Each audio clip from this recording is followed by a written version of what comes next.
Welcome, everyone, to another exciting episode of the YouTube show and podcast, None of Our Businesses, where we as accountants talk about the latest in news. We're talking business news, accounting, tax, finance, those kinds of things. Sometimes things a little bit unrelated to any of those things, but all from the perspective of not one, but three accountants. I'm Ty Carr, and with me today is Tammy Hess and Charlie Zigman. Hi. And here's what we're going to get into today, talking cannabis credit cards. We're going to talk about debt collectors on your social media. We're going to talk about lease accounting. Ooh, that's going to be exciting. We're going to talk about what's going on with mushrooms. And then we're going to finish off with a Texas man who spent $1 million of PPP money on some pretty questionable things. All right. Well, let's kick this off. We'll start off here today with Charlie. All right. So I've got an article we can talk about from TechCrunch called Cannabis and Banking Vets Launch Credit Card for Dispensaries. And so what's going on is that, of course, in the cannabis industry, there's legislation that keeps them from using traditional banking. And so many of these cannabis businesses, or all of them, are operating primarily in cash. And so some of them try to do different things to kind of get around that, like having an ATM withdrawal set up at the counter and that kind of a thing. But they generally don't take credit cards the way that a normal store would.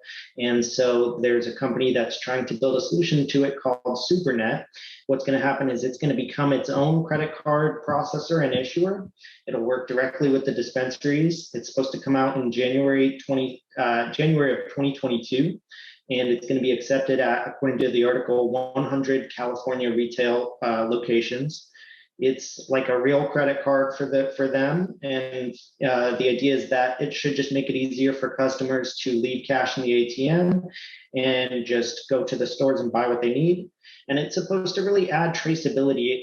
There's a lot of pushback because regulators want to see less cash deposits and they want to see more electronic payments, says the CEO of this company. And so, yeah, I just kind of want to get you guys' take on, I think for me, when I look at it, it's kind of a key difference between taking a regular credit card like everybody else and having traditional banking versus having to be relegated to this one specific provider of marijuana credit cards. And so I want to get you guys' take. Is this a step in the right direction, or is something more needed to kind of bring the cannabis industry up to date with, modern banking? What do you guys think? I mean, I think it's helpful, but I kind of agree with your sentiment that it doesn't quite do enough, right? Because, merchant card services has been a problem in this industry for, goes along with the other banking problems that they've had. And I've seen some pretty amazing and creative solutions, including trying to route merchant card services through European subsidiaries and things like that in order for cannabis companies to attempt to get around the regulatory framework and be able to accept credit cards in that way. And so, giving customers who want to pay with a credit card like option and retailers a opportunity to accept that. It helps, but the scope of this is, I think you said it's in California, so that's a big state and a big place to start it. But yeah, ideally, customers wouldn't have to have a special credit card just for their weed. They could use the regular options. Yeah, I think it's a kind of a baby step, like what Ty said, because I think it actually benefits the companies itself more than the individuals, because most people aren't going to want to have to carry a credit card just so for that one purpose, or they may not want to participate in that particular credit card services. So they probably will most likely still stick with cash. But where the need really is, or one of the needs, I would say, for a cannabis company is that trying to get more of that electronic payment is just much easier. The article talked about the controls, over cash and how that is having a large amount of cash sitting at a store can be, it's high risk, right? Because it's obviously a lot of money that's easily can be taken or misused in some cases. So I hope that it's a kind of a small start, and maybe it's a tester in California, and then they can expand quickly and use it. But I think that the problem that it's not necessarily addressing is how are you going to get consumers to want to, is there a real benefit for the consumers to particularly use that card versus stopping on before they go there to, go and pay cash, as long as they're not paying fees and all that kind of stuff? Because I'd be also curious as to what kind of fee structure this credit card company would offer on that card for both the consumer as well as the company itself. So it was that'd be my kind of takeaway on that. It's a little bit more investigative work to see what it actually means. No, I think that's a great point because it is a different kind of market than just credit cards as a whole. So if everybody's just buying this one thing, it's got its own unique challenges. And I think it'll be interesting to see how that plays out. All right. Do you have another article we can talk about, Timmy?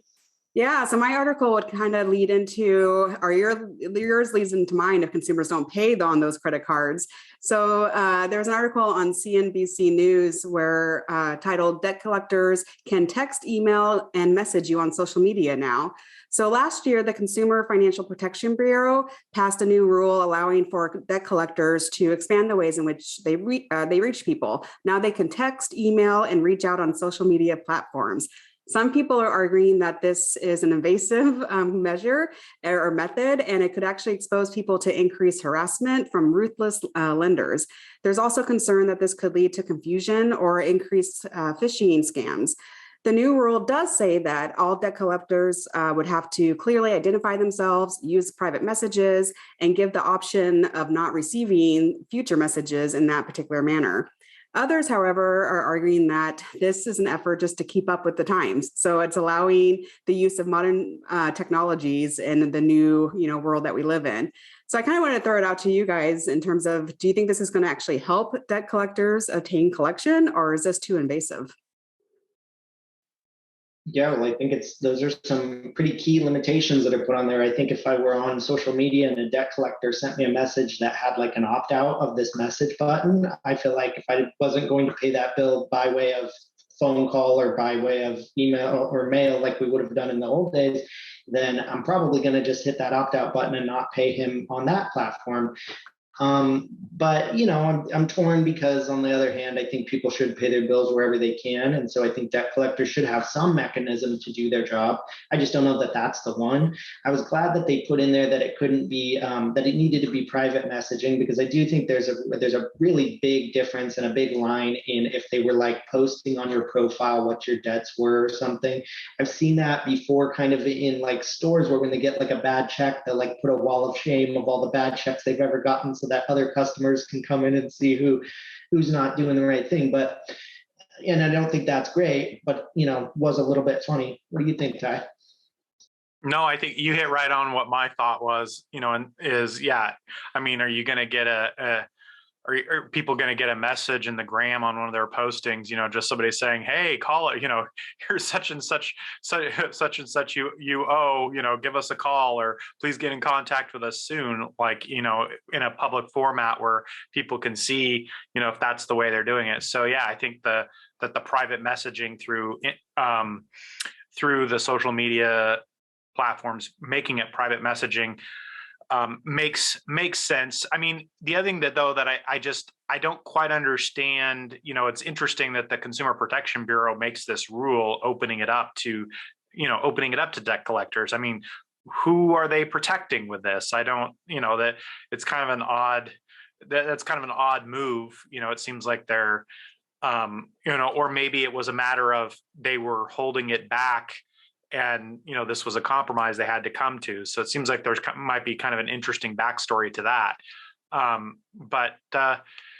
Yeah, I mean, I think the other piece of it, which is less about the debt collection aspect and just more about where things are going with the internet and communications and things of that nature, is, I heard years ago there was commentary, in the tech world, that email would go away as a thing and that everyone would be communicating through their social media platforms. And I couldn't comprehend how that could be possible. Like, it didn't make any sense to me, but I think this is showing us that it is kind of heading that way, right? Somebody wants to get a hold of you for ostensibly kind of a business or a financial purpose that's relatively private.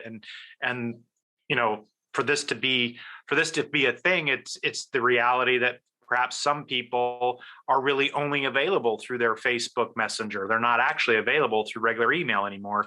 And I think that that was kind of the prediction that was in the tech world years ago, that something like this would occur. And this seems to be kind of in line with that happening in some regard. I have a hard time relating to it because I monitor my email constantly. I do not monitor my instant messages coming in through various social media platforms very often. So the idea that those would be my primary platforms of communication still seems far-fetched to me, but maybe for the younger crowd, that's how it's going.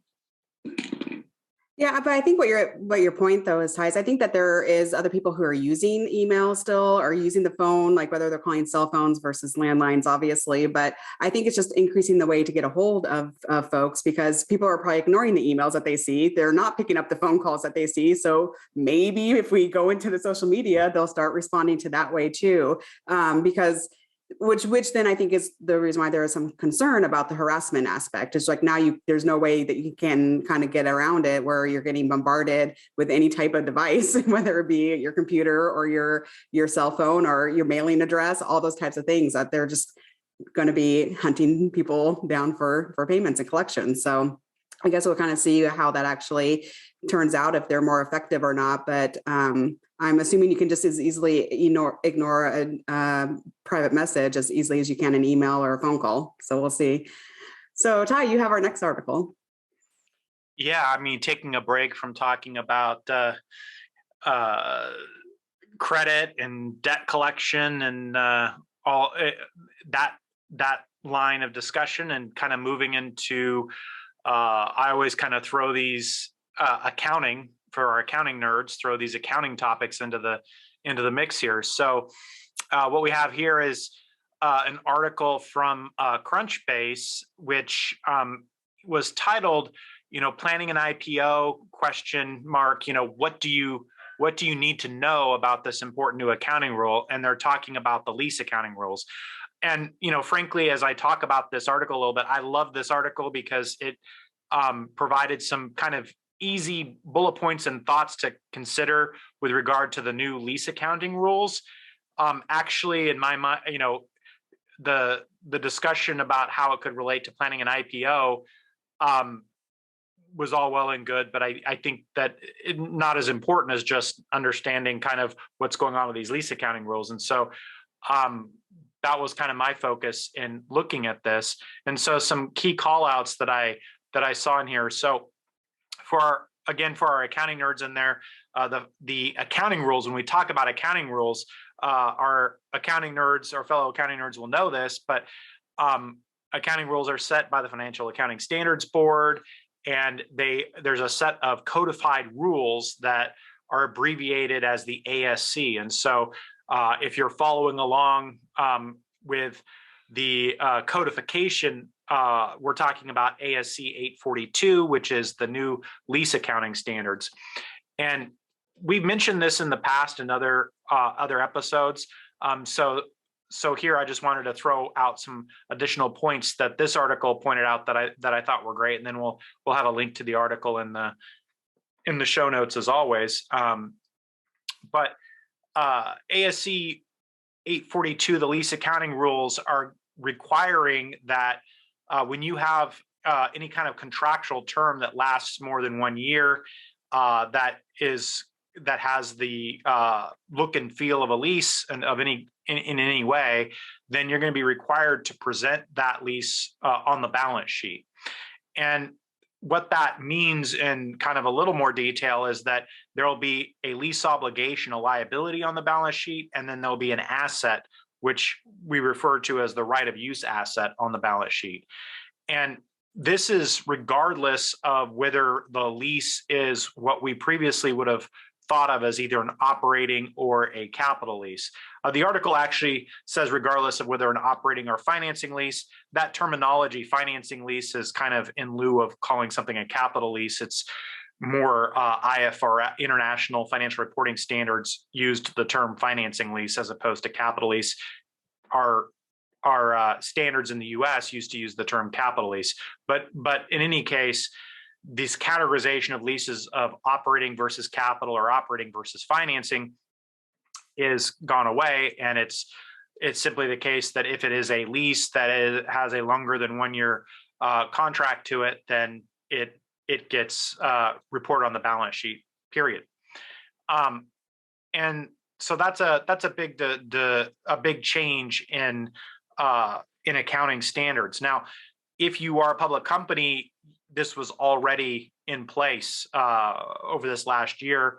Private companies, though, and this is where it's kind of interesting for us and, at our firm TCA, for the clients that we work with in the small to mid-sized business scenario, most of them are, well, all of them are private companies. And so they're looking at having to implement this standard starting January 1st, 2022. So for their next year's financial statements. And I have to admit that for the clients that I work with, that's something that I have yet to really dig into because I've just been putting it off. It wasn't applicable yet, but here we are. We're sitting in December 2021. So I'm 1 month away from when I have to actually be considering this and thinking more about it. So, what's the big deal about it? Well, one of the big deals is collecting your complete lease population. So making sure that you've considered all your contracts and identified what all the leases are, because the way the prior accounting standards work, you could have had things that were what we'd call embedded leases. So you could have had parts of other contracts that were not, that you didn't think of as a lease. They weren't part of a contract that said on the top of it, lease agreement. You could have these embedded agreements where you basically have a lease. And so you have to spend time going through all of your contracts to figure out, and so, the recommendation there would be, if you're on any contract where you're making payments to any kind of vendor for the use of anything over more than a year, you should take a look at that contract and see if it potentially could be considered an embedded lease, or it could be considered otherwise a lease contract that you would apply the standard to.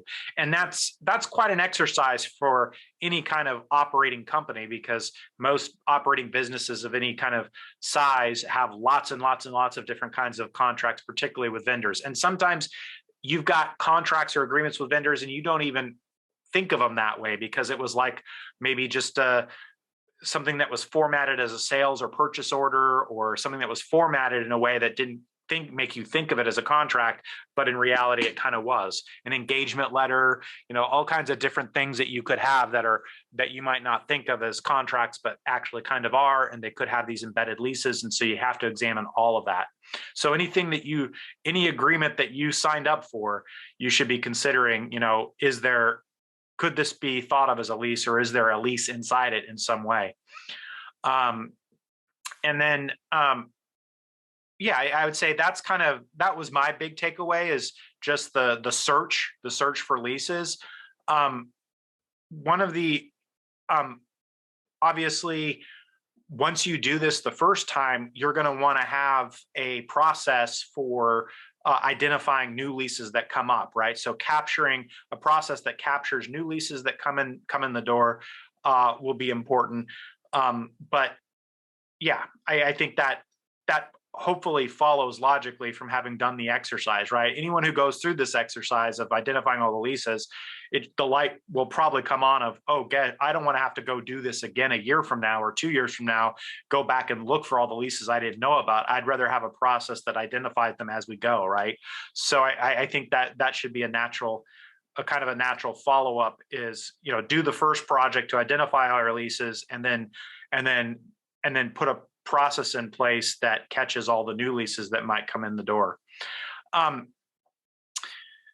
The article talks about, in terms of doing the accounting for this, there is some kind of financial math that you have to consider using your internal borrowing rate or your incremental borrowing rate. And the way you do that for a private company is there's some streamlined kind of easier ways to do that. The way a public company does that requires an actual valuation. And so, bringing this back to, I've kind of steered away from what the article was actually getting at, which is that this is effective now, and the way you do it for a public company is a little more onerous than the way you do it for a private company. So in a public company environment, you're probably going to need assistance from an outside valuation expert to come up with your incremental borrowing rate. And that could actually differ by lease. So it's not like one number that you can apply to all your contracts. And so there's more work there in that regard for the public companies. And the relevance there to the whole IPO or SPAC world is, you might not think you're a public company, but there's rules there that if you're kind of on the path to become a public company, you would have to apply the public company standards. So that's something to look at. But if bringing it back to kind of our typical zone of the small to mid-sized business, you probably can get away without the valuation expert for your incremental borrowing rate, because we've got some streamlined or some easier ways to do that for private companies. So yeah, that's I wouldn't say I'm taking an opinion on this particular thing. It's more just general reporting. But any thoughts the two of you have on this? Love to hear them. Yeah, I think short of the effort it takes to implement, I got to say, I agree with the sentiment of it, because I think that a company has the ability to kind of really hide their financial position with leases if they've set them up, especially intentionally, to avoid showing their true self, so to speak. And so I think there's a need for this there. I think the devil's in the details in terms of just how it gets implemented, what exactly needs to be considered, and how many different companies this needs to get applied to. So I wouldn't necessarily weigh in on all of those points, but I would say it's a good sentiment, and I've seen this be a point of contention. I know that in financial statements, it was already a requirement to show the schedule of kind of operating leases, which was it's a different thing, but the same sort of sentiment of not being able to hide behind a lease. And, I've seen enough transactions to where it was a lease that was similar enough to a purchase that you could see why this would need to be there. But any thoughts on that, Tammy? I would think I would just add the tips that Ty pointed out. I think are great for people to think about it. Getting doing an assessment of the leases that you have in place, contracts that you have in place, kind of building a database to say, here's all the documents that I had, here's the reviews, here's my conclusion, to kind of log those, so it's easy to be able to figure out what you're supposed to be doing, and you've documented your thought process behind it. And and if case of there's questions, reach out to your accountant or any type of accounting professional to kind of get some guidance on that may be helpful, because there are going to be some where it's pretty straightforward. You look at the 1-page agreement and you can tell what it is. There could be a 50-page document with references to all these different subschedules, and it could get a little bit kind of tricky to figure out if you have all the pieces to make that assumption or not. So I think step one of doing kind of like assessing what agreements you have and if they qualify is the great thing to do, and to start that now, because as Ty said, it's effective this upcoming year for private companies, and so getting their arms around it now is going to be helpful, in terms of waiting until the absolute end deadline or waiting to the end of the year trying to go backwards is going to be a nightmare as well. So those are my only 2 cents. All right, awesome. Well, I've got another article that's a little bit different that we can talk about from CBC called Will Psychedelics Become Mainstream? This Calgary company is betting on it. And so what the article's looking at is currently there is a CEO of a company called Cygen, whose name is Danny Modica. He's a 31-year-old guy. And I think the best way to kind of introduce Danny here is to share this quote from the article. It basically said, Danny Modica discovered his love for chemistry when he was high on LSD back in the mid-2000s. This single tab of blotter acid, emblazoned with images of tongues from the rock band Kiss, set him on a path to push psychedelics out of the shadows. And so I think that really just sets the stage for what this guy's all about. But basically what he's looking to do is to bring psilocybin, the active ingredient inside of mushrooms to kind of the mainstream through pharmaceutical companies.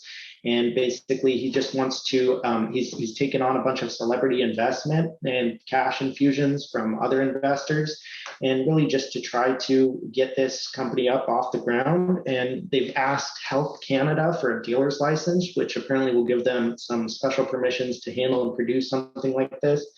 And so I know for us, we work in the cannabis industry quite a bit, and this is sort of related in the sense that the loosening of these laws in the cannabis industry has kind of led to these other areas of medicine maybe opening up to more of these type of drugs. And so I want to get you guys' take on, I guess, would this be, do you think this is going to be the next big thing that we'll start seeing these kind of companies springing up over time? And then I guess the other thing is just, are there going to be any kind of accounting challenges? I know in the cannabis industry, there are a lot of challenges specific to that industry. I just want to brainstorm if there could be anything like that for these psilocybin companies. What do you guys think? I guess the part that I don't know, I mean, I guess my answer to the first question is that for sure, and I also know that many of the cannabis entrepreneurs that I've talked to are already on this. They're already making shifts to look at how they get into that to this industry with the mushrooms, and also the ancillary service providers. So a lot of the professionals who specialize now in working with cannabis are looking at this issue of, how can they help and work with the producers that are working with these mushrooms. So, things like the lawyers and marketing firms and even accountants and things like that specialize in working with cannabis have been looking at working with these groups as well. So I definitely think that shift is happening. The piece that I'm not sure about, because I haven't looked into it, is what the federal regulatory framework is for mushrooms versus cannabis, in the sense of are these mushrooms on the controlled substance list? Because that's kind of the key factor that creates the dreaded Section 280E tax rules around cannabis. And so I haven't looked at it. I have no idea if it applies in this case to mushrooms. Yeah, I'm not sure if it applies either, but I think that if it does, then it'd be a great learning, partnering up with the cannabis industry or company or someone who's gone through that experience. Because there's a lot of, in terms of what Charlie was mentioning, accounting treatment, banking issues, all these kind of things that the cannabis industry had to kind of stumble through and navigate through, that they could really help any other type of controlled substance company that trying to navigate through as well. But I guess that is a good question. Charlie, do you know the answer if that is on a restricted list? Well, so it's a little bit complicated. So this article is focused in Canada, and so the list would be something specific to Canada. It does refer to it as a controlled drug, and it talks about it being illegal and so on and so forth. And so I would think that it would be on the controlled substance list, but it doesn't specifically say if Canada listed as one. I do believe that in the US it is. I could be wrong on that, but that's what I believe. Yeah. So then I think it's going to probably follow suit on the cannabis side. We're going to start seeing it, trying to have states pass it, utilize it, and see if, how that's going to work, and see if credit unions will be able to sponsor it or bank it. So I think that is very interesting to see how that's going to end up rolling out. But there's definitely learnings that they could have from the cannabis on that side. Absolutely. And just to kind of top it all off, there's another quote I want to share from one of the lawyers involved in this in the article. Said, all investors who are investing in early stage drug development companies need to be prepared to lose a substantial amount of money. So just kind of setting the tone there for what might take place.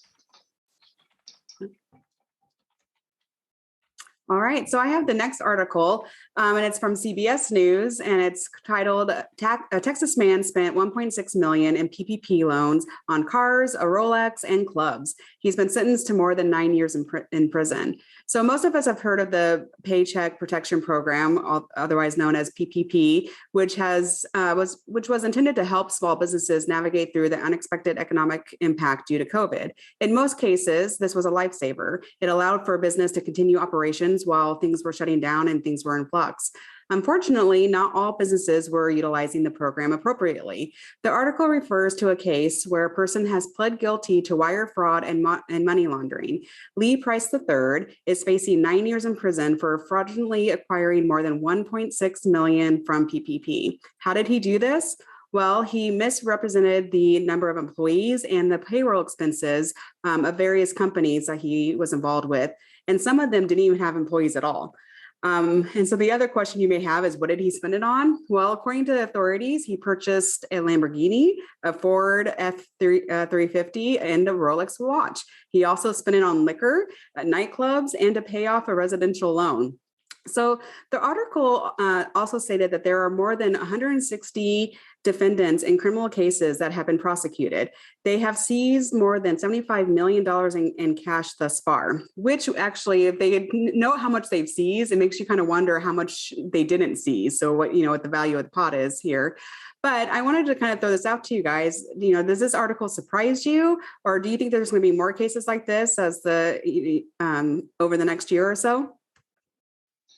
I mean, I just want to say I'm glad that this is happening. I mean, these kind of abuses towards that program have made it harder for regular, legitimate businesses to get the aid that they needed. And I think that a lot of people saw a time of need and kind of an opportunity to capitalize on that. And they took advantage of it thinking they could get away with it. And in the interim, they did for a minute. And eventually it came back to this guy, maybe not to all of them, but it came back to him. And I think it's really important that in the first kind of major case like this, that it sets a precedent. I hope he gets a substantial amount of time, only because that's what, I guess it's too late now because all of these frauds we're talking about have already happened, but to, further push anyone away from considering future fraud, because who knows when the next kind of financial aid package might arise and another opportunity for someone to, pilfer from the system. What do you think, Ty?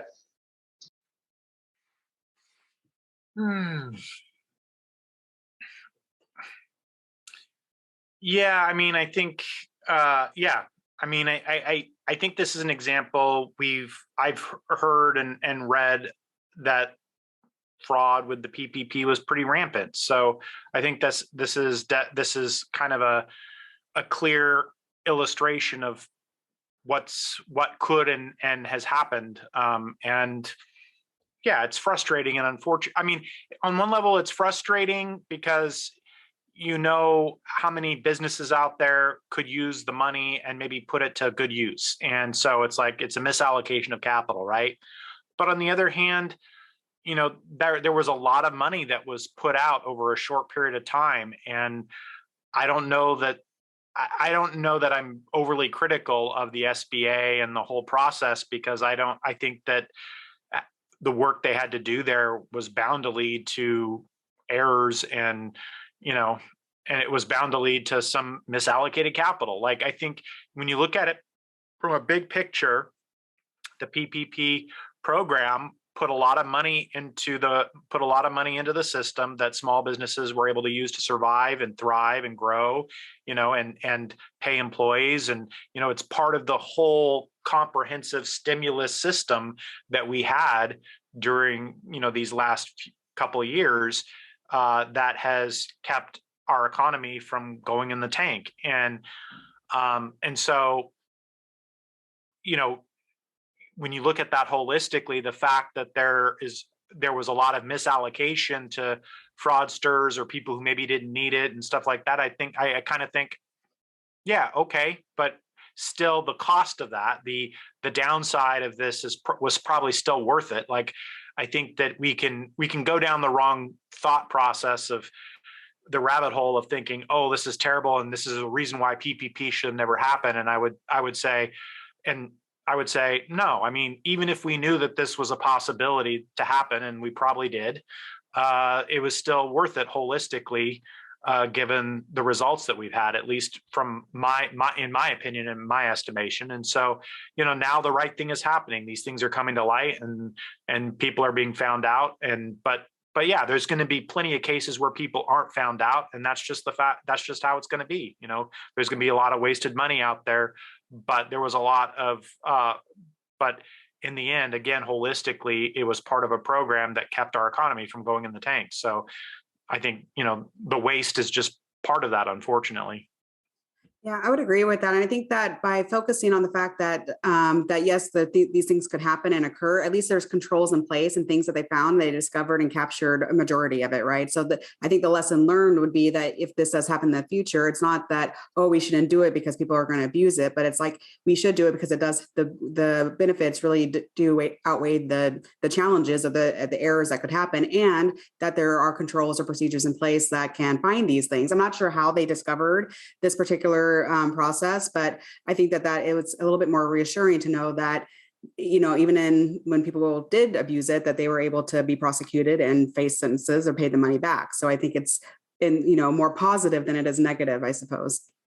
Absolutely. I agree. Yeah, I definitely don't want to give the impression that I think all future like PPP or government aid is a bad thing. I just think that it's good to also make an example out of anyone who misuses those programs, Exactly. And that maybe it'll prevent people from doing them in the future. When hopefully we don't have that situation where there's that much of a need in the future, but you never know.